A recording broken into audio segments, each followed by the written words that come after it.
What's up, everybody? Just wanted to throw out a quick bonus episode. We had a lot of stuff going on in the news in a couple different leagues. Obviously, the biggest thing right now is the dissolvement of the Stewart-Haas team.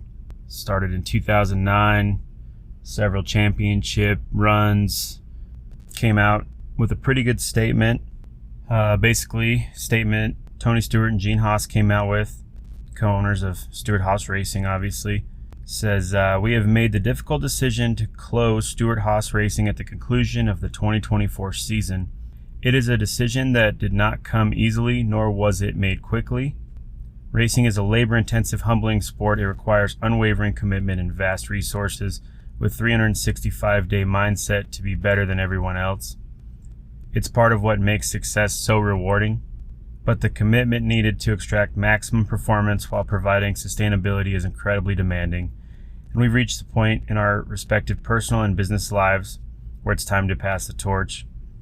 We're proud of all the wins and championships we've earned since joining together in 2009, but even more special is the culture we built and the friendships we forged as we committed to a common cause, winning races and collecting trophies. That is the same commitment we made to our personnel, our partners, and our fans coming into this year, and that commitment will remain through the season finale at Phoenix. We have tremendous respect and appreciation for all of our employees. We will work diligently to assist them during this transition to find new opportunities beyond the 2024 race season.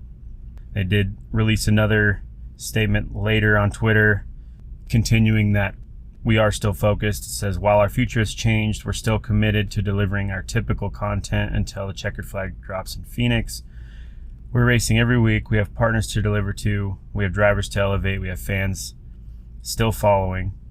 Please keep in mind that these are humans behind our accounts, and at this team, we're thankful for your support. So, pretty classy statement overall. Obviously, those two guys, Tony Stewart, Gene Haas, they know what's going on. I feel like this was kind of, after Tony went NHRA and everything he's got going on there, obviously Gene Haas is focused on the F1 side of things, which is, it's probably more financially demanding than the NASCAR side, but, focus-wise on his time. So that leads a lot of questions. What's going to happen to the roughly 275 people that work at Stewart-Haas? Obviously, they said they're going to try to place them in other areas, help them transition, whatever the case may be. There's going to be a lot of recruitment for a lot of these good, experienced, whether they're mechanics, engineers, shop personnel, chassis specialists, whatever it may be. And then you've got the drivers, right? They've got 4 cars in Cup Series right now. You got Josh Berry, Noah Gragson, Chase Briscoe, and Ryan Preece that are all going to basically be free agents now. Those are big names. A lot could happen there.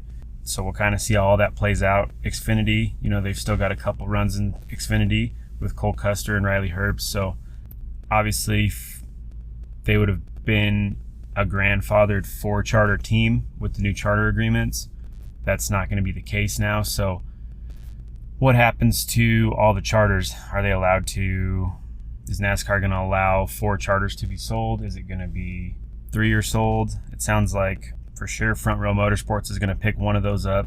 Well, they picked up a charter, probably a Haas charter. If that is a Haas charter, maybe they take the whole team over with Gragson or something like that. Depends on kind of what fits their program. The other thing is with Cole Custer, the news on him after we had talked about in the last episode, but his Austin Hill and Cole Custer going back and forth. Well, Cole Custer won that overall battle, and Austin Hill was fined 25 points and $25,000 for those incidents. So brings you back to kind of a comparison to the Ricky Stenhouse 75K. Cup fines are going to be higher than Xfinity fines. A little different situation clearly, but there's some news for what's going on there. It's kind of big, so I wanted to cover it real quick. The other big thing, we jump over to IndyCar. Meyer Shank Racing has parked Tom Blomqvist. That is pretty wild. They brought him over as their star sports car driver. Obviously that's changed. And what it really comes down to is the results aren't coming in, and that is a Leaders Circle car, and they're trying to keep it in the Leaders Circle for the extra money at the end of the year. It's worth a whole bunch of money. Full-time Leaders Circle cars, they earn more per race if they do get into the cash prizes. They announced for the next 2 races, the one they should be practicing at today for Detroit and Road America coming up, Castroneves is going to be owner-driver in that situation. Obviously, he's got a share of the team. He's probably the most respected driver they could have in there without much notice and be confident that they're going to get those points. What does that open up past that, though, is the real question. Are we going to see little Dave Malukas get a full release from his hand injury? Obviously didn't get his McLaren ride whatsoever, but a driver that is McLaren caliber that is now a free agent seems like a pretty solid choice for MSR to pick up. The other thing would Connor Daly, who showed that he's still got a whole lot going on with him. Biggest mover award at the 500, ran front for quite a bit, led laps, in a one-off car, one-off situation. Good team. That's always been a good team, but one-off situation, and I think he's proved he's still got what it takes. And he subbed last year for the Simon Pagenaut in that same situation car, so maybe that could be a good fit as well. I would really like to see him in some sort of full-time thing. I know Malukas is got a little more financial backing, I believe, behind him, but this is a sponsored car, not necessarily a driver-funded car. It'd be a good opportunity if Daly can get in there. Don't know if it'll happen. We'll just see how it all plays out, but we're really pulling for Daly or Malukas, guys, that are already in the league. Obviously, there's a ton of great F2 drivers. There's great NXT drivers. There's an opportunity for a lot of guys, but it'd be nice to see some of the core of this, the core drivers that we've seen the last couple of years stay in the sport and not keep bringing in new blood every single time there's an opening, because sometimes it works, sometimes it doesn't, obviously. Just rooting for those guys. They didn't say they released anything with Tom Blomqvist on as far as employment or anything like that goes, where he's such a ringer in sports car. I know there's been a couple interviews with Mike Shank about possibility of coming back to sports car next season.